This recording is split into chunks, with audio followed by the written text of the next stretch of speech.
What's going on, ladies and gentlemen? Thank you so much for tuning in. It's me, Mikey Pipes. Nah, fuck that. It's me, Mikey fucking Pipes. Glorious Wednesday, hump day, August 20th, 2025.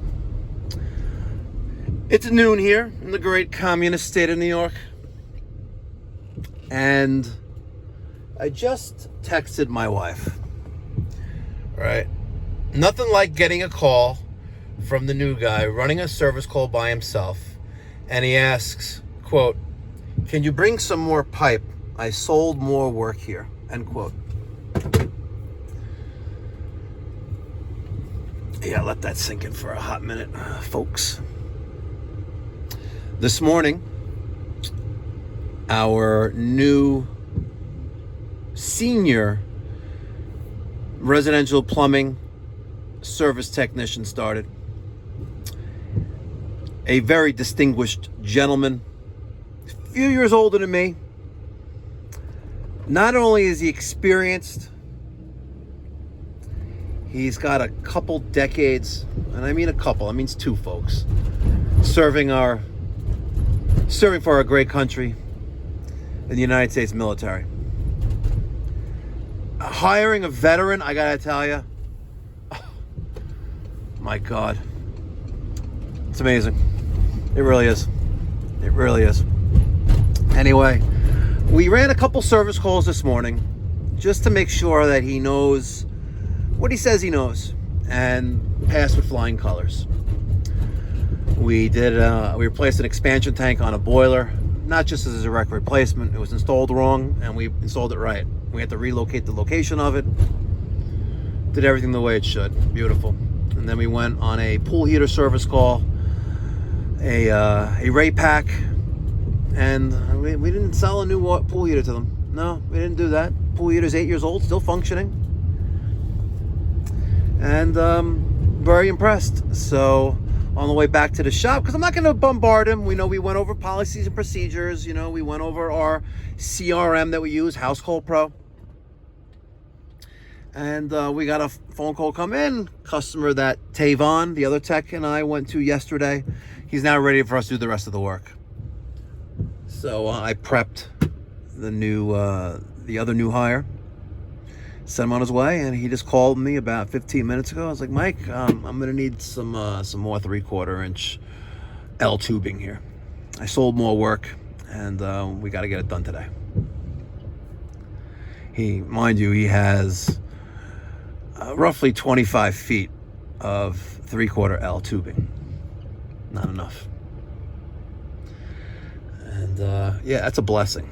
That is a blessing, where you have a motivated individual shining on his first day, making that solid impression. Gotta love it. And it really had me thinking about my first day at my last company, where I left as a partner. But I remember the first service call I went on. I'll never forget it. I will never forget it. I rode along with a guy named Bruce for about a week. And mind you, I'm 26 years old. Not even. I think I was 25 years old. All right? 25 years old. Hired and I'm like 140 pounds soaking wet. Right? Smoking a pack of cigarettes a day. Drinking Mountain Dew like it's going out of style. And I trained with him for a week. It was a flat rate company, which we're going to call it the fuck rate company. The hidden number, well, it was expensive.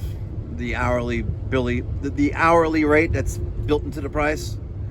And let me tell you something. I billed $1 million a year doing my own service calls. Yeah, this is it's crazy, right? Anyway,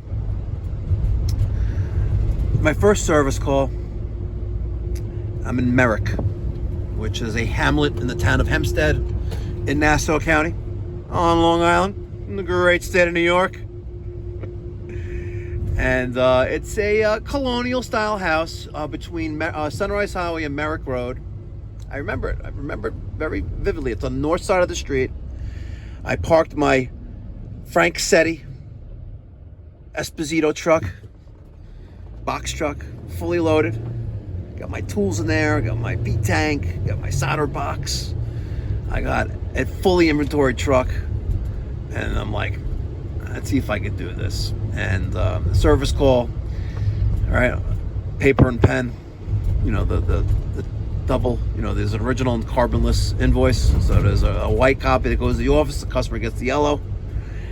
And, sorry, it's Popo.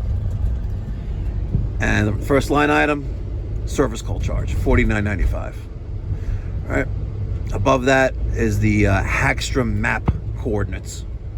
Page, whatever it is, and B6, whatever, right?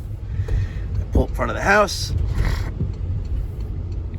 I call the office, let them know that I arrived. This is, folks, this is it's 2003, 2004. Call them, let them know I arrived with my Nokia, little Nokia 6100, whatever it was. My black briefcase, right? I got my fuck book in there. Fuck rate book. I got my clipboard. I got invoices. I got service agreements. I got my calculator, pen, my red carpet. And I ring the doorbell and I greet myself. And they bring me into the basement where they tie me up inside of my... No, I'm just joking. And they bring me into the basement and there's a double laundry sink.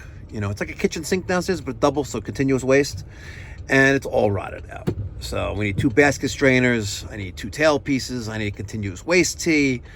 The galvanized trap is like all shot. And I'm like, I'm starting to add things up. And I'm like, all right. And it's all flat, right? So you have a task and you have add-ons. And I don't remember what the price was, but I was like, fuck, it's a lot of money. Like, god damn. And I'm like, but I could do it. I got tubular, you know, rough brass tubular. The only thing I don't have, I have 1 basket strainer. Because I don't know, it was back ordered. LT151 was the part number. It was a nice, solid, heavy basket strainer. Remember, it was LT151. You know, certain things you don't forget, you know. And so I call the office. I calls Chris, boss's son. And I said, Chris, I need another basket strainer. He goes, you have one in your truck. I was like, Chris, I need another one. And he's like yelling at me. I was like, listen, I said I need another one, right? I was like, you have 2. I was like, no, Chris, there's only 1 in the truck. And I think that was one thing you said was back ordered. I'm going to have it tomorrow, but I need 2 of them now.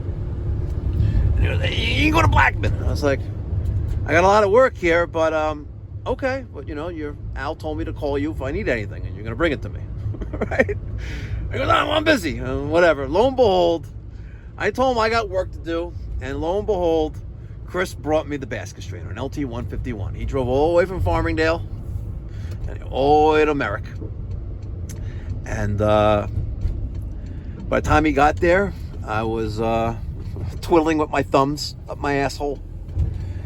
And anyway, I got this basket strainer in, filled up both basins multiple times. You know, I'm not a recall, like, nah. I was with Bruce on a couple of his recalls, and I'm like, yeah, but I told you, like, shut your mouth, kid, you know? Bruce is an older guy, and he quickly realized that I was the A-man. Billing out like an animal. But I was a hustler, man. I was hustling. You know, I went there. You needed a toilet flapper, man, you were getting the American Standard Cadet. Elongated comfort height, 2-piece white with soft close seat. And then while we're doing that, I was doing the valve. And then you probably got a water heater. I replaced a bunch of valves in your basement, and I was spending half the day there. And those add-ons, man, woo! I would have invoice 2 pages deep, long. And yeah, let's just say that I wasn't really appreciated there. It took me a while. I got smart. Right? Met my future wife. And she basically said, listen, you know, you're not going to make bank working for somebody else. And I thought I was making money. I was making $1.250 an hour, you know? Oh, man. Anyway, some of you can relate. Maybe some of you can't, but nonetheless, I wanted to share that story because here it is, as the boss, hired a new guy, very well promising, and the first service call he goes on, he needs more stuff. And it reminded me that when Chris called me, I called Chris, and I wasn't making that mistake. And I'm not gonna, come on, make this guy's life easier. So, good stuff, folks. Good stuff. Thanks for letting me talk to you right now. I appreciate it. Catch you in the next one. Be well. God bless. Stay safe.